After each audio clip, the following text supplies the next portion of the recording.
Hello दोस्तों, पीके हिंदी कहानी channel में आप सभी का स्वागत है। आशा करता हूँ कि आप अच्छे होंगे। अगर आपको कहानियाँ देखना सुनना पसंद है तो चैनल को कीजिए सब्सक्राइब एंड वीडियो कीजिए लाइक। हम आपके लिए नई नई कहानियाँ लाते रहेंगे। क्या हुआ रिया जी, कुछ बताइए तो सही। रिया के आंसू दीपक का दिल दुखा रहे थे। मम्मी पापा को हमारे प्यार के बारे में सब कुछ पता चल गया है। वे लोग बहुत गुस्से हैं और मुझसे बहुत टॉर्चर कर रहे हैं।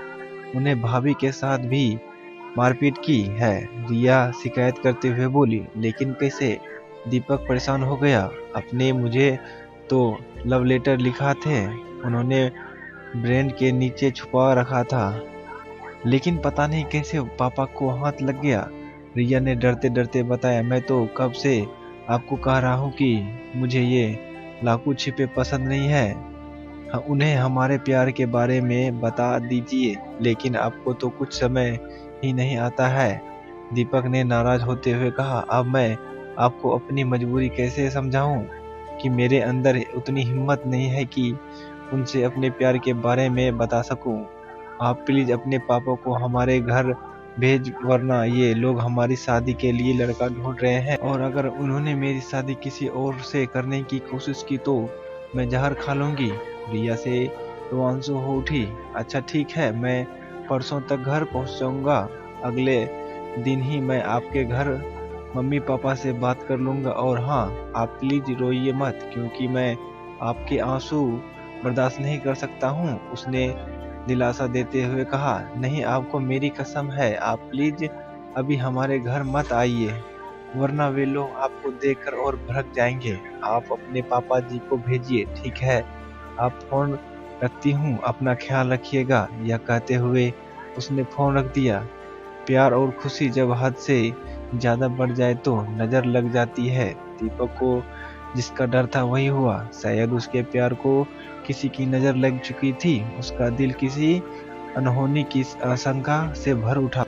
कल मैं घर जा रहा हूँ, तुम लोग रूम किराया और राशन का हिसाब करके मुझे बता देना। शाम को खा, खाना खाते समय उसने प्रदीप और पप्पू से कहा, लेकिन अगले हफ्ते तो हमें दीपावली में जाना है।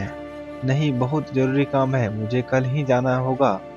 दीपक ने अपना फैसला सुनाया। प्रदीप और पप्पू उसके बीच बचपन के दोस्त हैं और वे जानते थे कि वह जो कहता है वही करता है, इसलिए उन्होंने ज्यादा जोर नहीं मुसाबित नहीं समझा। अगली सुबह काठमांडू से वीरगंज के लिए बस पकड़ी और घर के लिए रवाना हो गया। पता नहीं वह किस हाल में होगी, पता नहीं वे लोग अंतिका के साथ कैसा सलूक कर रहे होंगे। बस उसकी ख्याल से भरे पहाड़ों को देखते हुए वह उसी सोच में डूबा हुआ था। नेपाल के पहाड़ी रास्ते की खूबसूरत वादियों में भी आज उसके दिल को सुकून नहीं पहुंच पा रही थी। रास्ते भर वह इन्हीं आशंकाओं से और उलझने के बीच 300 किलोमीटर का सफर कैसे कट गया पता नहीं चला। वीरगंज बस स्टेशन पर उतर कर वह टैक्सी में बैठ और करीब 1 घंटे में अपने घर पहुंच गया। शाम हो चुकी थी और लंबे सफर की थकान उसके ऊपर हावी हो रही थी, इसलिए वह सबसे मिलने के बाद आराम करने के इरादे से बिस्तर पर लेट गया। परंतु उसकी आंख में ना तो नींद थी और ना ही दिल को चैन। क्या बात है बाबू, जो इतने परेशान लग रहे हो? माँ भले ही अनपढ़ हो लेकिन अपने बच्चों के चेहरे पर ना अच्छी तरह जानती है। दीपक की माँ ने उसकी परेशानी को भांप, मैं खाना लेकर आती हूँ। माँ को अपने बेटे की खुशी सबसे प्यारी थी। चाची जी अंतिका बुआ जी का कल आया है, वह आपसे बात करना चाहती है। वह भोजन करके हाथ धो रहा था, अभी उर्मिला हाथ में फोन लिए भागती हुई आई। उर्मिला दीपक के चेहरे भाई की लड़की थी। दीपक के पापा 2 भाई थे। बड़े भाई साहब की 4 बेटियां और एक लौते बेटा था। सबकी शादी हो चुकी थी। चचेरे भाई की 3 बेटियां और 2 बेटे थे। उर्मिला उसकी मंझली बेटी थी। दीपक हाथों को पीछे कर फोन को कानों से लगाया। हेलो, दीपक धीमे से बोला। उधर से अंतिका की रोने की आवाज आई आई हेलो। उसका दिल बैठने लगा। भैया, आपने ऐसा क्यों किया? क्या आपको प्यार करने के लिए कोई दूसरी लड़की नहीं मिली? आपकी वजह से मेरे घर में तूफान मच हुआ है। मुझे गालियाँ और ताने सुनने पड़ रहे हैं। मेरा घर उजड़ने की कगार पर है। क्यों किया आपने ऐसा? दीपक चाहकर भी कुछ बोल नहीं पाया। बस दो आंसू उसकी पलकों से टूट और जमीन में समा गए। बोलिए ना, बोलिए तो क्यों नहीं? अब बस चुप हो जाओ अंतिका, मैं आ रहा हूँ, सब ठीक हो जाएगा। भैया, आप सबसे कहते हैं कि अंतिका मेरी सबसे प्यारी बहन है और मैं आपके लिए कुछ भी कर सकता हूँ। तो अगर आप मुझसे जरा भी प्यार करते हैं तो कृपया करना, आज के बाद मेरे घर कभी मत आना। कॉल डिस्कनेक्ट हो गया, लेकिन दीपक उसके कान से लगाए खड़ा रहा जैसे वह जड़ हो गया है। सुबह जब माँ ने पापा से रिया का हाथ मांगने के लिए उसके घर जाने के लिए कहा तो पापा इनकार करते हुए बोला, क्या तुम लोग ने ऐसा भी कभी देखा है कि लड़का वाला लड़की वाले के घर रिश्ता लेकर जाए? यह बात तो ठीक है, परंतु अपने औलाद की खुशियां के लिए लोग पता नहीं क्या क्या करते हैं। आप इतना भी नहीं कर सकते हो? माँ ने पापा को मनाते हुए की कोशिश। नहीं, मुझे यह ठीक नहीं लग रहा है। पापा अभी भी मानने को तैयार नहीं थे।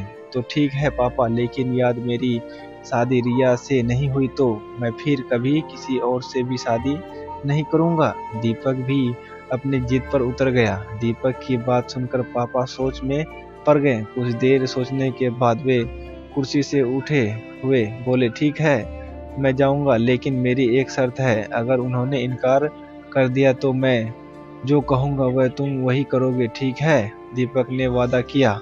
आज दीपक बहुत खुश था।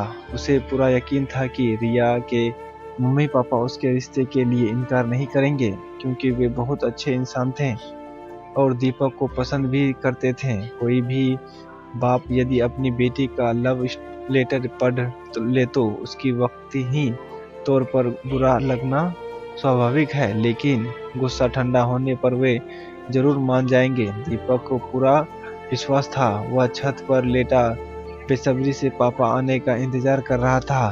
तभी उसके पापा की आवाज सुनाई पड़ी। क्या हुआ पापा, क्या हुआ?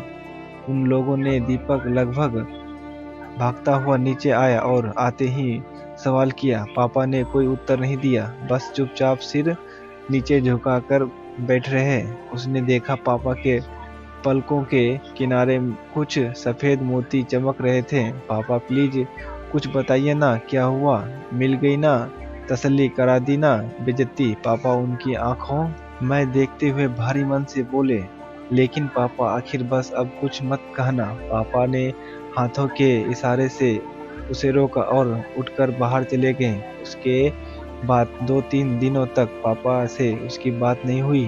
तो वह बाद में माँ से उस बात का पता चला कि उन्होंने यह कहकर इनकार कर दिया कि हम अपने बेटी की शादी किसी भिखामंगे के घर नहीं करेंगे। जिंदगी के सबसे कड़वे सब हमेशा मीठा बोलने वाले से कभी मिलती है। रिया के मम्मी पापा की मीठी बातें। ये कहानी आपको जरा सी भी अच्छी लगी हो तो वीडियो कीजिएगा लाइक एंड चैनल कीजिएगा सब्सक्राइब। हम आने वाली सभी कहानी